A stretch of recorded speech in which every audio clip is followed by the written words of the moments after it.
Good morning বন্ধুরা, এরকম সকালবেলায় রান্না বান্না নিয়ে বসে পড়েছি।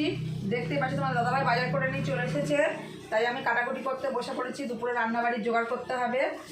হ্যাঁ, আর এই সকালে দেখো ভাত বসিয়ে দিয়েছি, ভাত হয়ে গেছে। তা কী কী নিয়ে এসেছে বাজার থেকে তোমার দাদাভাই চলো দেখিয়ে দিই। আমার অর্ধেক কাটাও হয়ে গেছে, চলো দেখাই কী কী নিয়ে এসেছে। এ দেখো এখানে নিয়ে এসেছে এই ধনেপাতা, এখানে রয়েছে পেঁয়াজের কলি, আর এই যে আড়ত থেকে আসার সময় দেখো চিংড়ি মাছ নিয়ে এসেছিলো। আড়ত থেকে আসার সময় চিংড়ি মাছ নিয়ে এসেছিলো। চিংড়ি মাছগুলো ধুয়ে পরিষ্কার করে নিয়েছি। চিংড়ি মাছ দিয়ে হবে, আলু দিয়ে চিংড়ি মাছ দিয়ে বাড়ি চচ্চড়ি হবে। আর যে ধনে পাতাগুলো কুচাবো, বাড়ি চচ্চড়ির মধ্যে দেবো। আর এখানে পেঁয়াজ টমেটো কুচিয়ে নিয়েছি, হবে মাটন। তোমাদের দাদাভাই মাটন নিয়ে চলে এসেছে। এ দেখো আর নিয়ে এসেছে যে নতুন আলু নিয়ে এসেছে, আর পেঁয়াজে করে নিয়ে এসেছে, ধনে পাতা নিয়ে এসেছে। যেহেতু বাড়িতে থাকবো না তো ওই জন্য বলেছে অল্প বাজার করতে। আর এই দেখো এখানে নিয়ে এসেছে মাটন,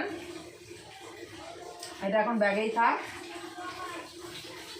আর কিছু নেই, আছে এই যে পেঁয়াজ কলি, আর এমনি টমেটো আদা রসুন টসুন সমস্ত কিছু আছে, যা লাগবে তাই আনতে বলেছি। এই হচ্ছে বাজার।